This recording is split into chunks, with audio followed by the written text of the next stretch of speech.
And we should be live. Let me go ahead and check. Alright, we are in fact live. Awesome. Alright, hello everyone. Ace here. Welcome to the live stream. I am joined today with returning guest, Doctor Kalkyl. Shabbat shalom, boys. Indeed. And today we are going to be reading some more Star Wars Empire. Issue number 9, very specifically. So we'll see how that goes. Although, first of all, I did notice, apparently YouTube, for whatever reason, decided to send me a note into the chat thing here, as you can see, telling me that I should perhaps consider censoring the chat a bit more than I do. In other words, they're not happy that I don't really censor the chat any, so... yeah. Lovely. Anyways, Siege says, hello, Siege. Anyways, let's go ahead and get into Star Wars Empire, shall we? Mutiny on the Rand Ecliptic. Darklighter. Okay, so it shows us who wrote this and who was responsible for everything. Nice. The longer Biggs Darklighter thinks about it, the more the lie he told Luke Skywalker seems justified. So much has changed in the past few weeks. The danger level has gone off the gauge. The order that once made the galaxy a safe place has become the enemy. But nothing has changed so much as he himself. Was it really so long ago that his first glimpse of the cruiser Rand Ecliptic caused a swelling in his chest? It was his first posting in the Imperial fleet, first mate of a gleaming new battle cruiser. He was as eager as a day-old crab kit. And it's strange to recall just how eager. Rose says, hello everyone, I have pasta for I am hungry. Okay. Pasta is good, definitely. Dr. Kalkyl says, Paul Chadwick. Okay. It's the script writer. Indeed it is. Pretty The based. script was written by literal Chad. Yeah. Also, we have some of the pages being written by, or the art for some of the pages being done by Joe Wayne.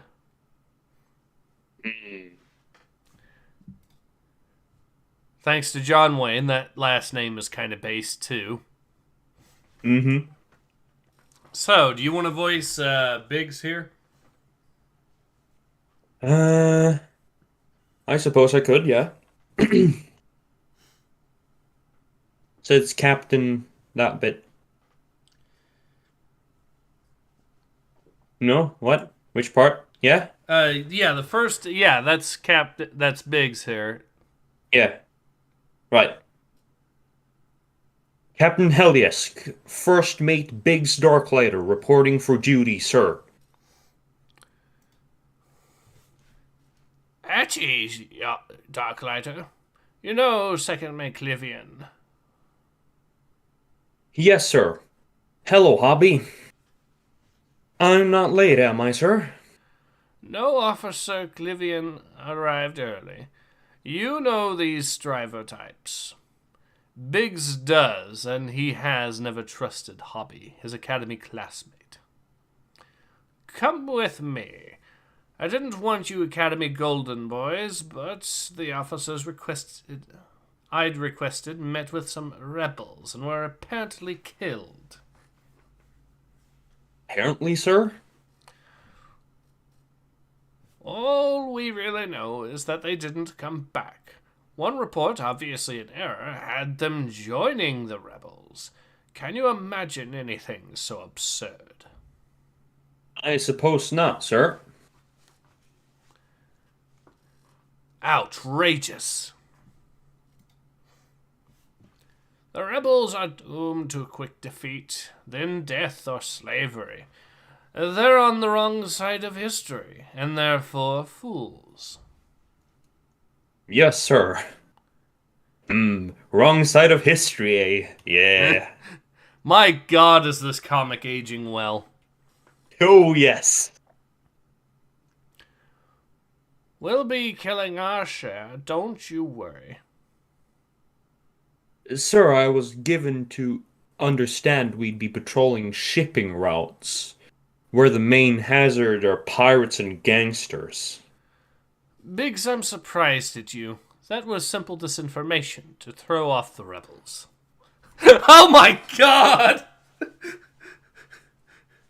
Hmm.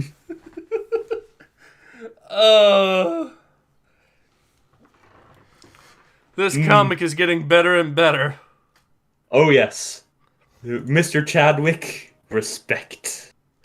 Mr. Chadwick predicted how Twitter would turn out before Elon bought it. Exactly. And the Empire here is the FBI. Yes, exactly. I was going to make that joke. That's great. Both of you are green as goblin moss, though it emerges in different modes. Do things my way, and you'll avoid tripping over your vast ignorance. Report to the bridge at 2500. Guess they're not operating on whatever we're operating on. Okay. 1, 2, 3. Yes, sir. Yes, sir. Urosocium says the old writers, they saw the future. They used the force of common sense. Guga Chad. I think he likes you, Biggs. Spare me. You wasted no time rushing aboard to curry favor. The game is to the swift. I mean, Hobby does actually have a point here. There's an old military phrase where that goes, if you're on time, then you're 15 minutes late. And if you're 15 minutes early, then you're on time. Or no, I got that backwards. It's if you're 15 minutes early, you're on time. And if you're on time, you're 15 minutes late. That's what it is. But point is, you show up early. Understandable. Yeah, anyways, let's go ahead and carry on. Hold on.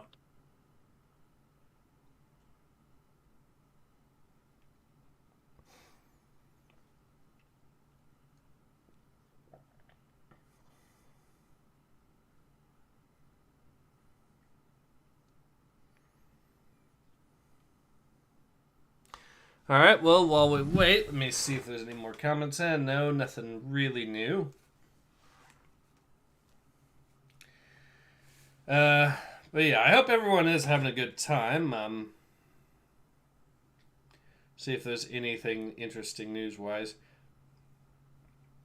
Well, I do know if anyone else plays Ultimate Admiral Dreadnoughts, I just released a brand new patch, an update for that for people. And that's finally adding in some of the stuff I've been waiting on. Some new ship hulls, so you can now actually create the USS Maine, as well as you can create... I know another thing they added in was some new special turret ships for China, so you could basically create battleships of the Beiyang fleet, which is... Well, I'd have to basically show you guys if while we wait for Kalkyl here, so we before we... Oh, I'm done. Oh, you're done? Okay. Yeah, just a message I wanted to send away. Ah, okay. Ura says, all is good. We need more good Star Wars. Yep. Alright, let's go ahead and carry on. You may find you don't like being first mate if you displace me. What's that mean? I'm going to check out my quarters. Some prizes lose their luster in changed circumstances. It is an universal impulse to make new living space one's own territory. Within shipyard regulations, however, there is only so much one can do. Images from home may only be projected. But in this small way, Biggs for a while can be again with friends absent, and those no longer living. She was a friend, and becoming something more to Biggs, when she was taken by Sand People. A rescue posse was mounted, but too late. They could only take revenge. It was his first real taste of injustice, the capricious ease with which life is stolen.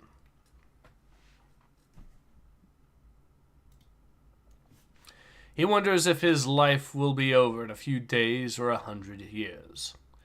Truly impossible to know, though odds favor a sooner in than later. What counts, he knows, is how he spends his life with the time he has.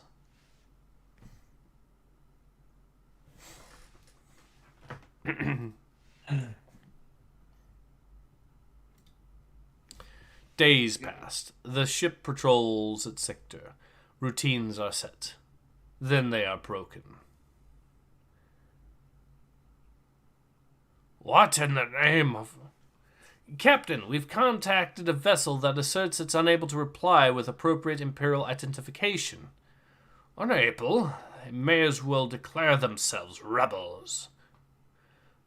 Darklighter, assemble your flyboys. I want that craft engaged, then disabled or destroyed.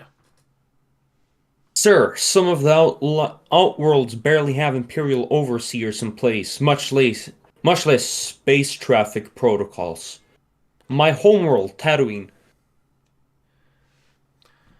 If they don't know the codes, they shouldn't risk space. Now go!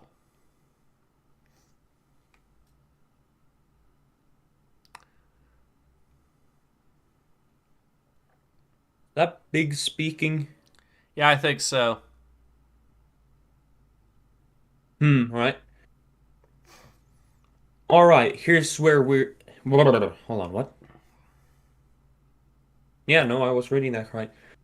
Alright, here's where we get to show where we were paying attention.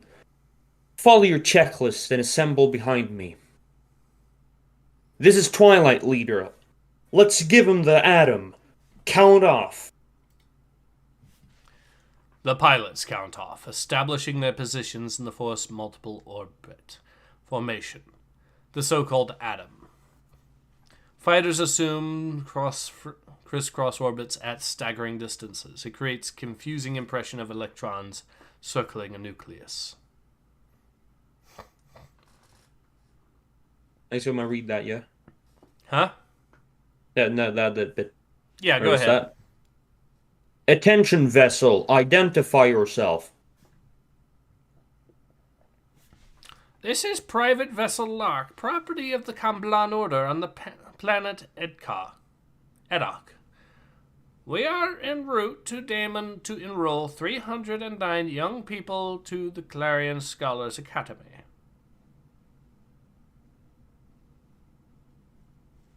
I think that's you there thinking. Oh, no, wait, that's Hobby. Yeah. Academics. Quiet, Hoppy. Attention, Lark. You are now under the authority of the Imperial frigate Rand Ecliptic. You're to drop your shields and use precision thrusters only to proceed to the Ecliptic for boarding and interrogation. Do not engage your main drive. We will disable your exhaust flangers. Wait, what? Flanges. Flanges to prevent premature travel. You heard me, gentlemen. Fire at oblique angles. Just shear off the flanges. They can't steer properly without them. Plus, they'd risk burning up the stern of their ship if they engage their drive. Whatever you do, do not aim up inside the tubes a shot could reach the reactor and kill them all.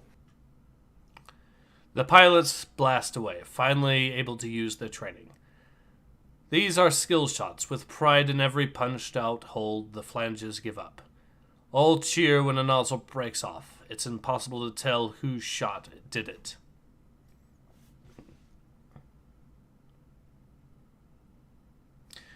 Aye! Woo! Then something goes wrong. Who did that? Who fired that shot? Oh my sweet.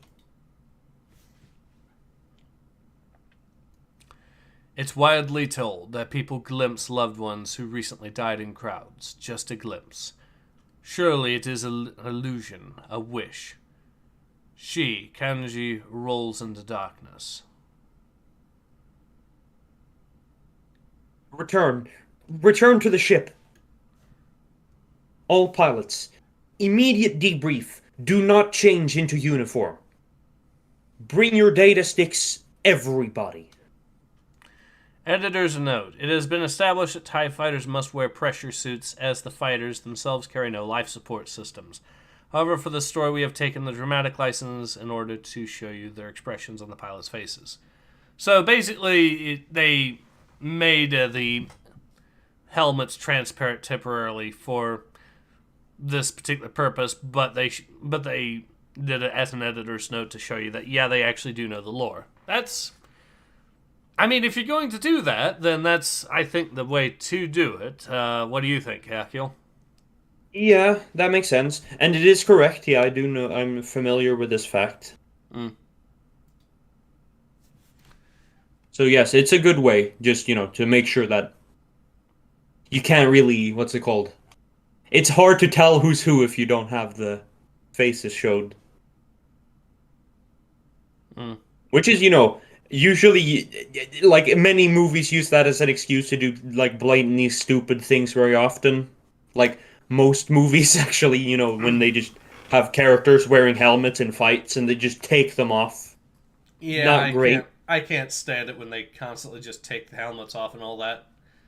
The difference between scenes like that, though, is like, if, for example, in a medieval movie, for example, when they take off their, like, if their, like, dress is not distinct enough to distinguish different characters, that's, like, really bad on the count of whoever fucking decided that, because, like, medieval dress is so distinctive. Like, every house has their, like, not even every house, every individual member of a house has his own fucking heraldry, so he shouldn't have to remove his helmet for you to tell who the heck it is. Mm-hmm.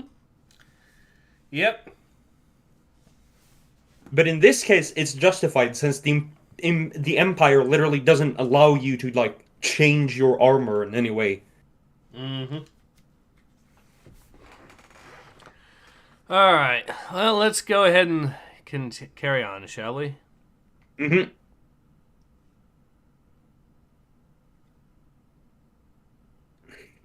Right. Yeah, that's me. It's no use. Too many shots and flashes. We'll never know unless the shooter reveals who he is. So, for the last time... Who saved us days of processing, interrogating, and feeding these backworlders? Sir, I gave order to disable, not... And I gave the option to destroy Darklighter. Look, space is vast. It can hide a lot of messes. There's no reason to invite scrutiny. We destroyed a suspected rebel infiltration ship.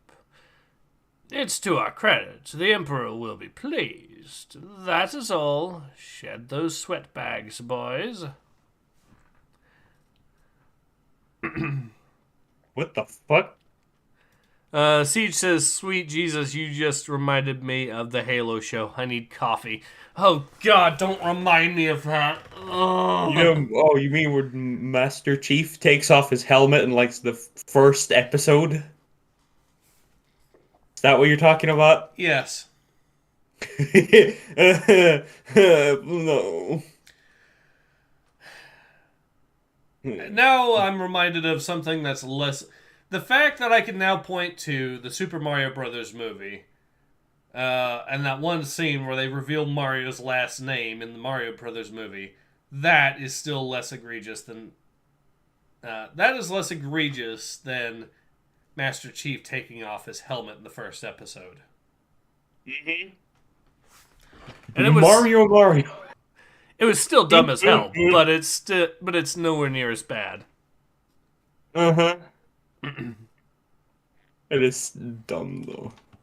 But it's not like it's dumb, but it's not like it doesn't make you want to not see it necessarily. Like I think I got it. I think I know why. It's because Mario's last name wasn't really it wasn't a case of a sacred cow, it's just something we never really knew. Whereas with Master Chief, it's kind of deliberate that you not see his face. Mm-hmm. I mean, that's been established right from the very beginning. Mm-hmm. But yeah. You know what? I just saw like a bunch of things just suddenly like converged me on a thing I had thought of. You know the thing about Henry Cavill and Amazon doing a freaking Warhammer show? Mm-hmm. And people talking about like stuff like, oh, who should play the Emperor and that shit. And it's like, oh, Henry Cavill should play the Emperor. Both I and without my knowledge, Arch had come to the same conclusion about who should play the Emperor. I hadn't even watched the video where he talked about that. The one where he taught like top 5 roles that Henry Cavill could play. Mm-hmm. But me and him came to the same conclusion about who should play the Emperor. Like, no man should play the Emperor because it just makes the Emperor uninteresting. It makes him normal, which is not what you want to do with the Emperor. I agree. So, who did he pick?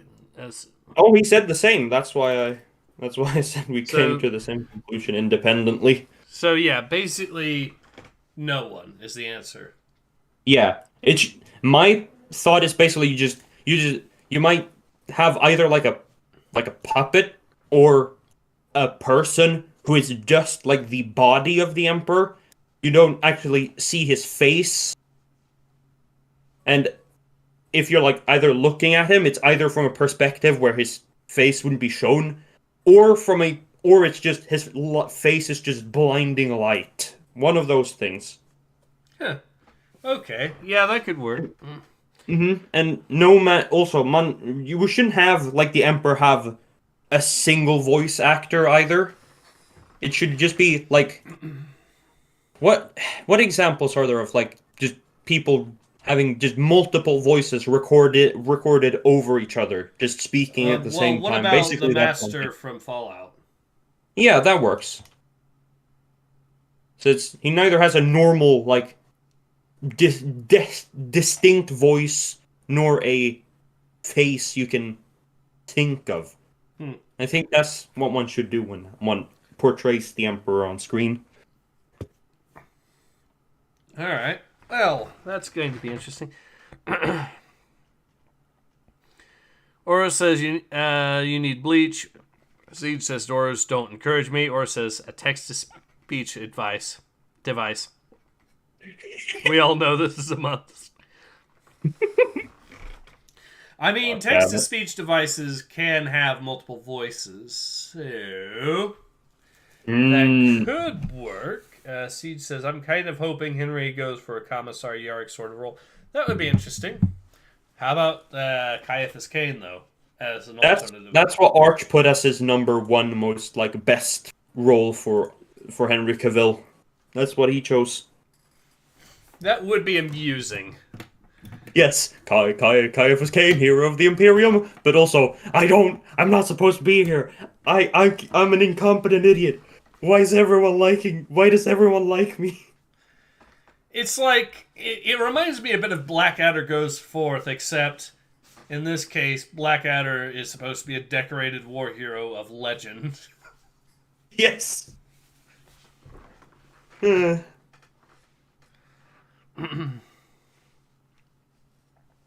I say that, but in the lore Blackadder Goes Forth, he does save Sir Douglas Haig at one point, so...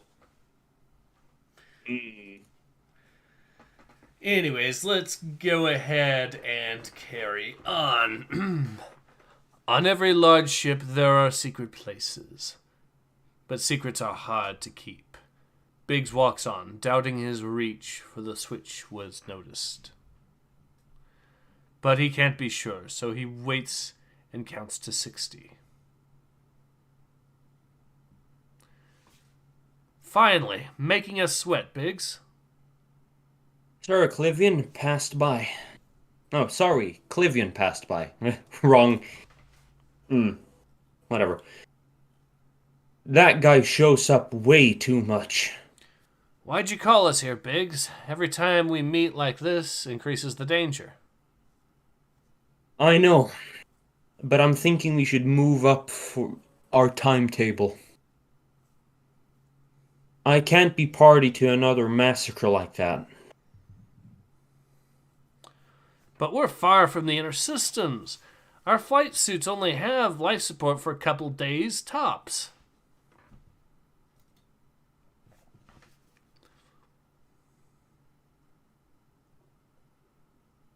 You got some way to add hyperdrives to TIE fighters? Of course not. But there are asteroid miners, squatters, and pirate hideouts all around. We could probably find somebody in time, then improvise. Yeah, I'd like to be in a formation of TIE fighters when some pirates see us coming. Don't worry, we're friendly. Or we could find nobody and suffocate in those things. A lot of good we'd do the rebellion, corpses drifting in twin ion engine coffins. There might be a way.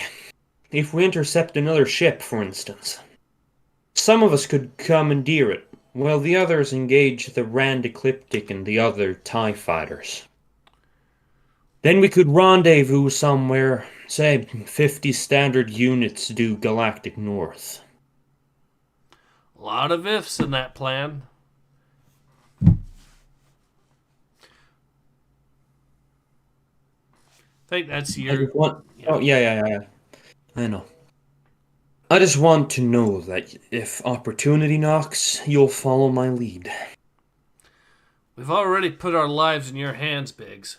We'd be executed if we were found here plotting. The fearful thought inspires each man, the same unconscious glance at the closed door, and the slight gap beneath it. The shadows lingering there can mean only discovery, and their speedy deaths by firing squad. Yoink!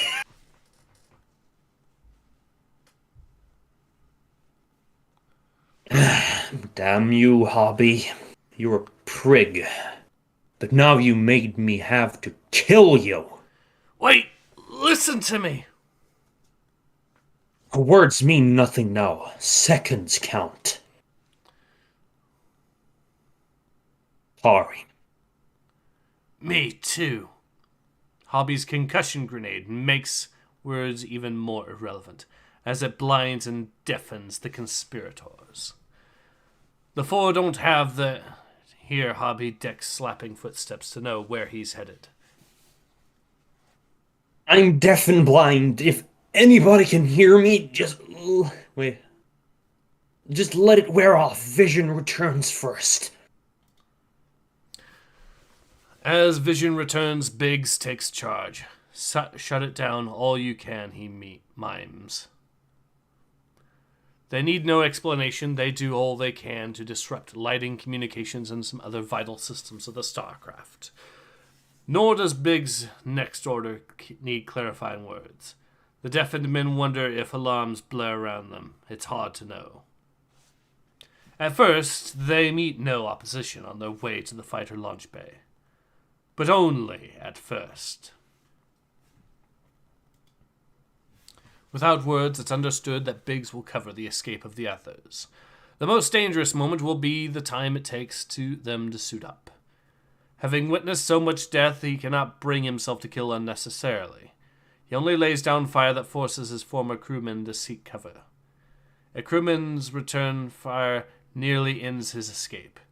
If a blast had pierced the viewing canopy. The fighter speeds, being what they are, The others are out of sight and had sensor range already. Biggs is alone to wonder how they escaped so easily. Perhaps they crippled the ship better than he had dared hope, in the service compartment. Then he has a thought. Perhaps the others will remember his words just before discovery. He heads galactic north. By common convention, east is a planet's direction of rotation towards sunrise. So too galactic east is the direction of the galaxy's rotation. Thus galactic north is simple to ascertain.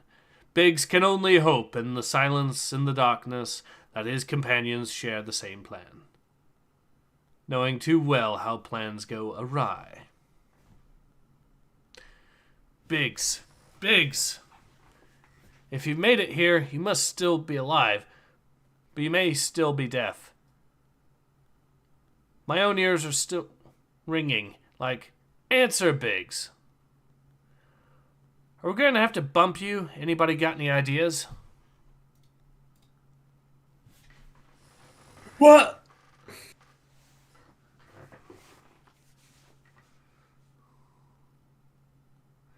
Little visual alarm clock for you, Darklighter. I'd be fucking waking up real fast too if I was looking like I was gonna be shot. Yeah, that's gonna wake someone up. Alright. Okay, I'm awake. Stop wasting energy. And I'm glad I hooked up my flight suit's plumbings.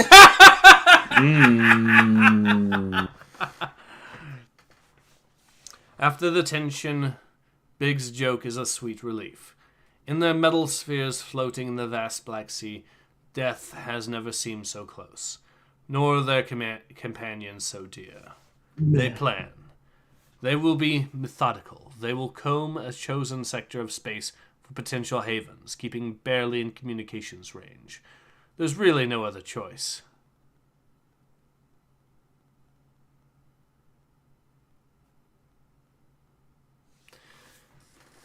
I think that's Big saying another... Or no. Alright, I'll say that. Another dead rock.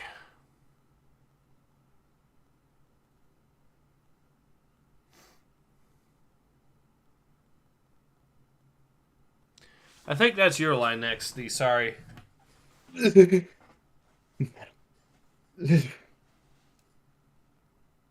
okay there? Yes.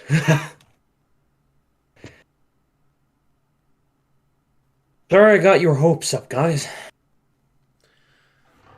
Don't sweat it, DeLond. Look, I know this is looking bad, but we'll be unlucky until we get lucky, so carry on.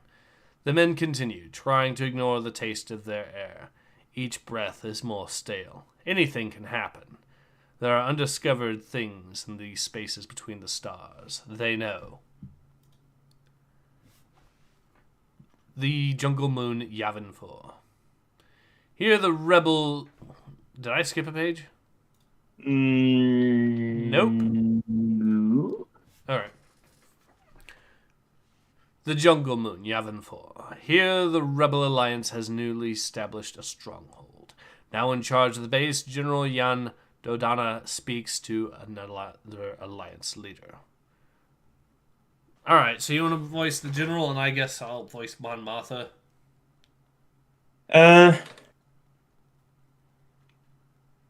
I guess, yeah, I can do the general. Right.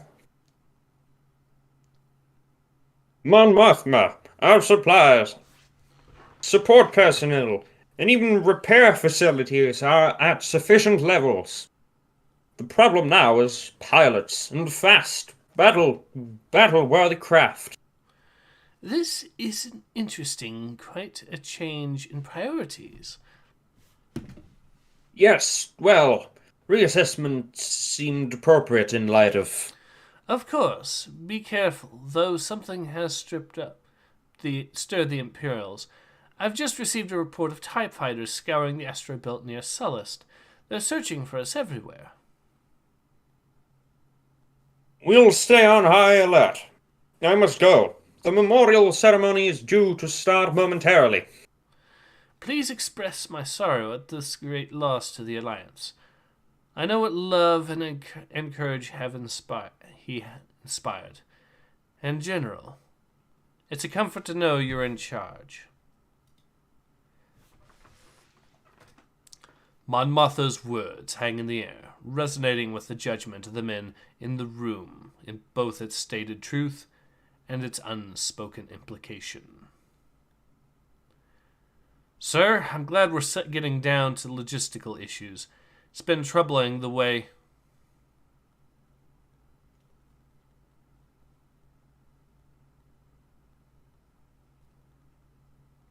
Where were we?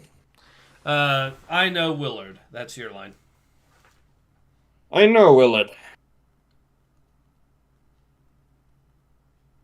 But I'm sure you, all of you, understand that this particular sentiment has no place outside this room. I understand, sir. Well, let's be off. We must give due honor to our fallen comrade. There is no irony in Dodona's voice. He means it. The crowd's murmur dies as Dodona and the officers enter. It's a delicate moment when a leader first addresses his troops, especially when the man he's replacing was held in such esteem. Dodona knows his measure will be taken this day. His words, his bearings, and indefinable qualities that will reassure and inspire all count in the next moments. Please be at ease.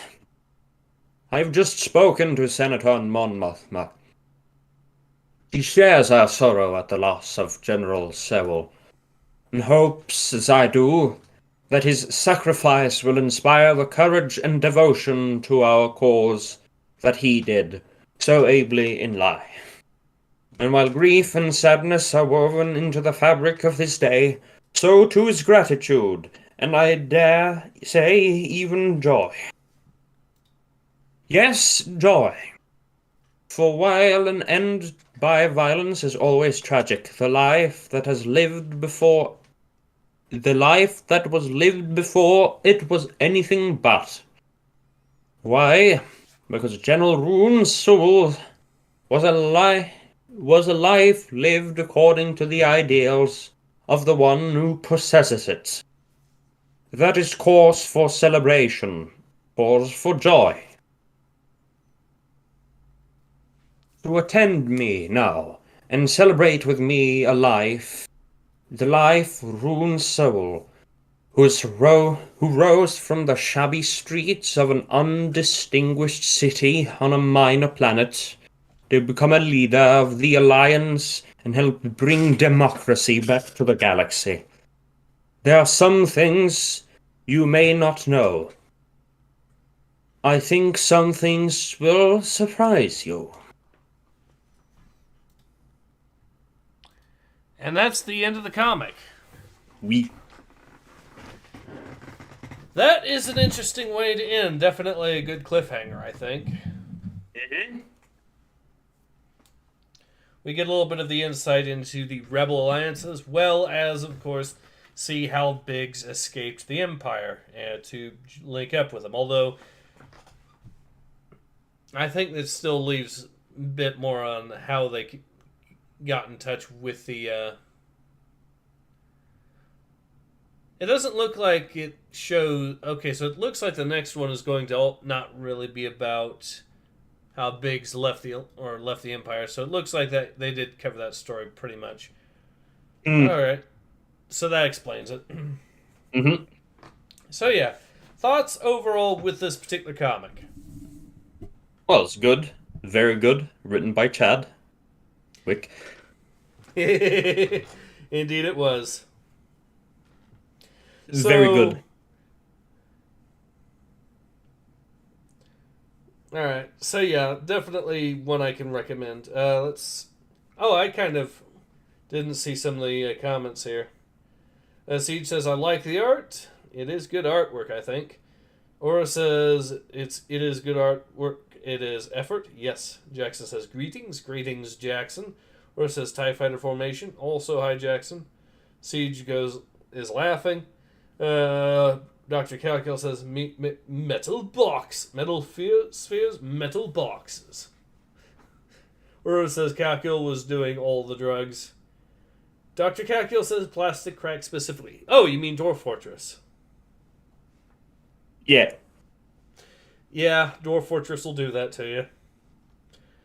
I'm now in the market okay, so I've actually been also going out of my way to look at some Dwarf Fortress memes and found some funny stuff there, definitely. Siege says plastic. Aura says good comic, good art, good attention to detail, story, and so on. It was great. I agree. I am looking forward to more of this. I can safely say that.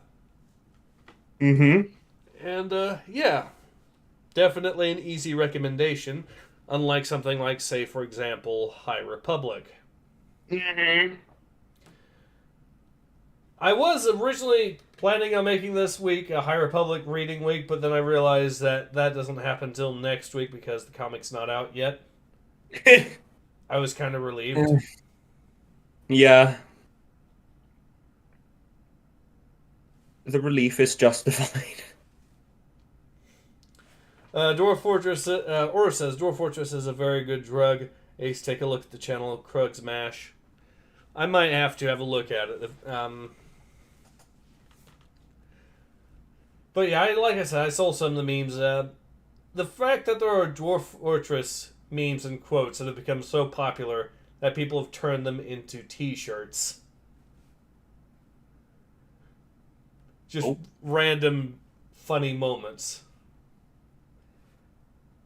So the one classic one, for example, was apparently a guy was talking to an aide to a dwarf king, and he asks the aide if there's any rumors, and the aide says, "Well, I heard a rumor that someone's plotting to kill the king." Then immediately that particular aide reveals herself to be a demon, who then proceeds to kill the king, and then says, "I heard there's a demon who plans to kill the king." Oh, that's fantastic. That's and the player just wonderful. Follows that up by saying, "I must leave." yes, you just should. Of course. The most logical thing to do at such a moment, go away. Don't stay around. Nothing of concern. Siege says, "Oh, thank God." But yeah, that's the kind of stuff that apparently someone made that into a shirt, which is hilarious. But yeah. Anyway, so getting back to the comic, though, I am looking forward to seeing what happens in the next issue. Of course, that will have to be the next time that we have a look at Star Wars Empire. So, So yeah, I think now is a good time to go ahead and call it. Do you have any other things you want to add to this, Kalkyl?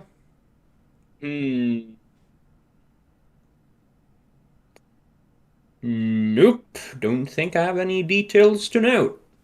Alright, so yeah, I think now's a good time to call it. So yeah, this has been Ace. And this has been Kalkyl. And we both hope to see you all again soon. Until then, take care. Ace.